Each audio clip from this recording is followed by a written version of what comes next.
It's early May and I've just gone and bought some Euphorbia, and each year we plant Euphorbia in these little tubs. There are some more tubs around the garden, and this year the variety that I have bought is called Silver Fog. In previous years we've used a variety called Diamond Frost. I think they're, very much, pretty much the same, I think. I'm no expert, so I don't know. But these we had, I believe, last year, and they went on flowering from May right the way through to November. And here's a few little catch-ups on the progress of the ones we did last year. And so here we are in mid-October, and they're still going. So on to planting.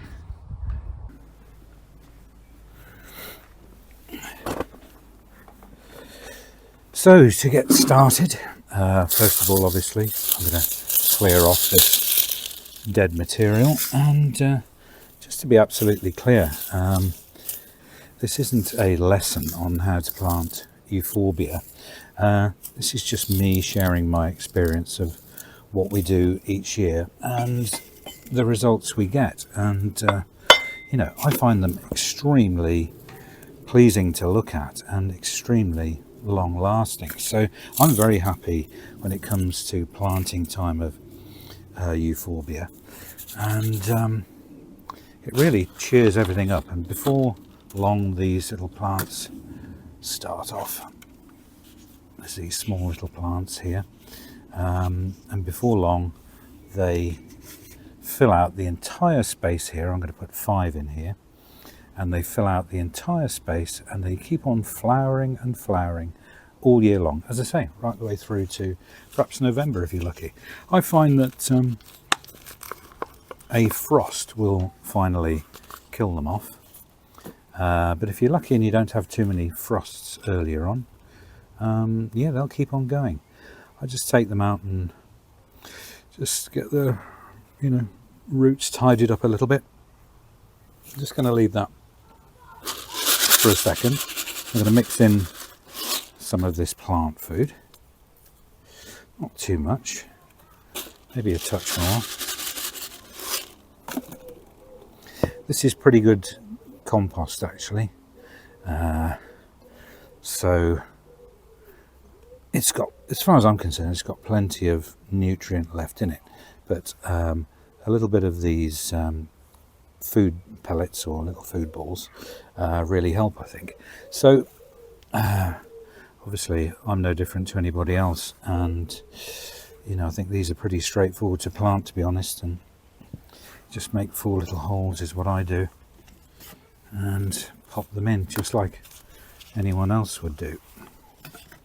So just teasing the bottoms of those roots out there, and then what I tend to do is just get some more additional compost and just filter it round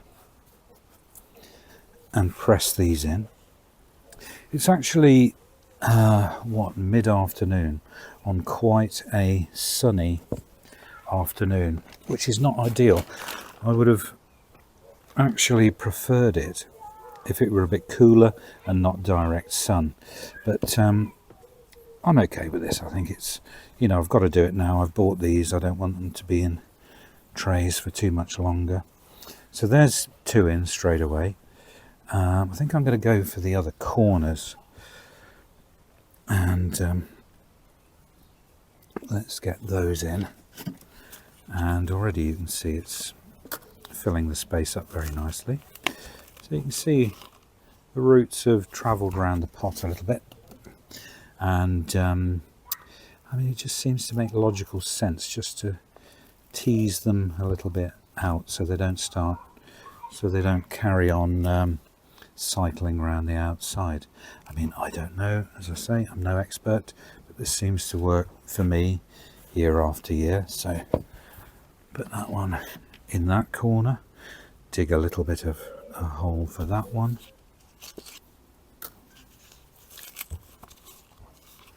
Squeeze that out of the pot. Give the roots a bit of a pull, and in it goes. A little bit more compost, just teasing it around the edges. And as I say, we have 1, 2, 3, 4, 5, 6, and one over there, 7. I think of these tubs, quite long ones over there. So 8 plants go in that, 3 in a row, 3 8s are 24. So you can imagine a lot of white flower on show, and they just keep on blooming and blooming, as I said. So I mean, I think that's excellent value for a plant. I think these were about £2 each, and personally I think that's very good value if one can afford that kind of money for plants. Yep, certainly seems good value to me. So some of these plants are bigger than others. For instance, that is a very big healthy plant compared to this one isn't quite grown out as much. Final little hole, scooping the compost out to one side so it doesn't fall back in again. And this one is a, let's see if I can find, oh yes, this one's pretty good for the center. Just tease those roots out,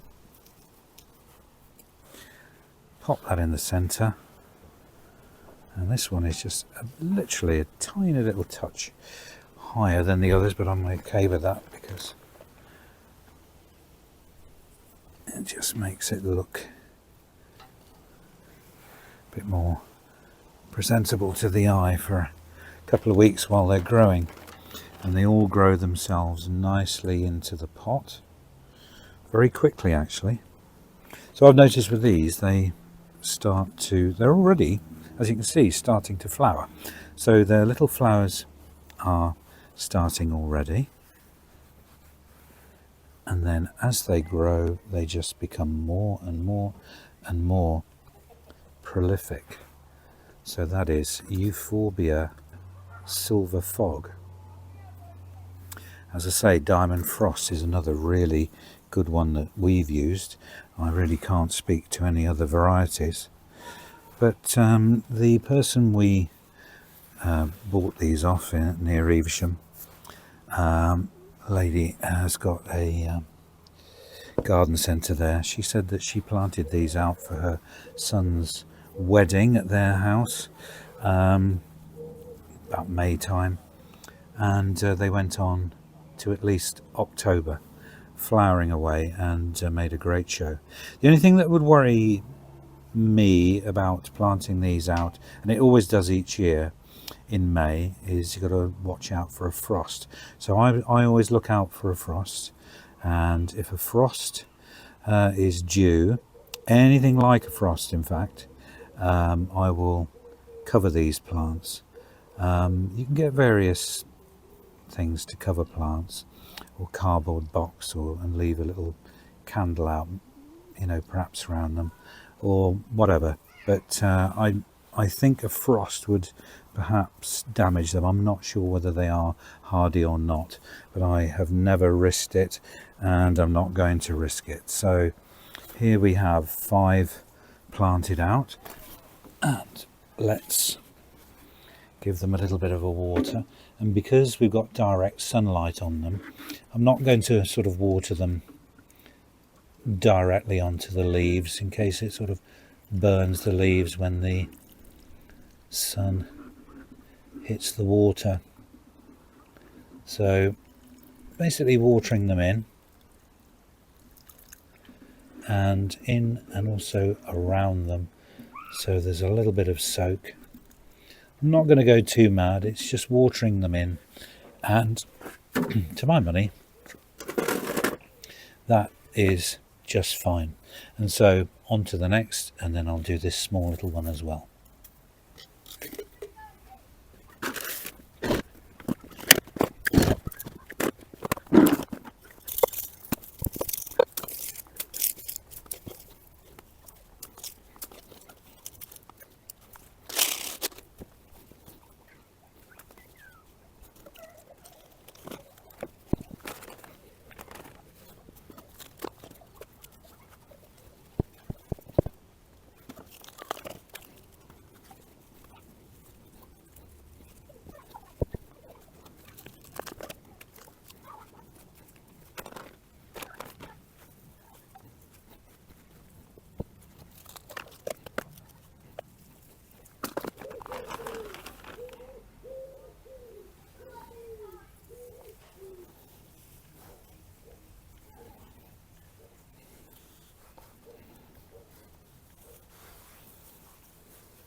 And so there we are, that's another tub planted out, and all these little nooks and crannies round by these new little plants are all tucked in with compost,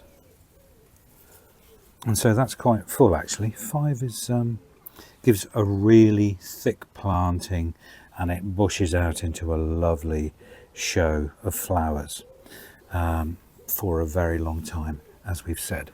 So a little bit of watering.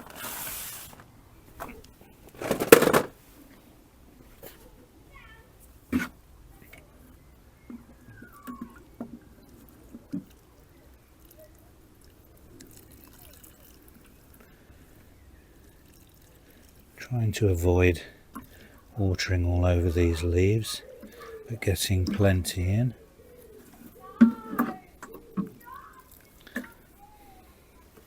And so finally onto this last little tub.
And there you can see 3 tubs very quickly planted out. Didn't take very long. They've all gone very nicely. They look nicely spaced. It's no big deal, this planting of these euphorbias. Obviously millions of people do it each year. But what I'm doing is I'm just going to show you the progress of ours throughout the year, because it never ceases to amaze me the amount of flowering you get out of these simple little plants. And so let's follow their progress as the year goes on, and I can assure you, as the months progress, I'm sure you've seen it yourself anyway if you grow these, they are absolutely abundant and make the place look so lovely. So let's catch up with them after they've grown a little bit more.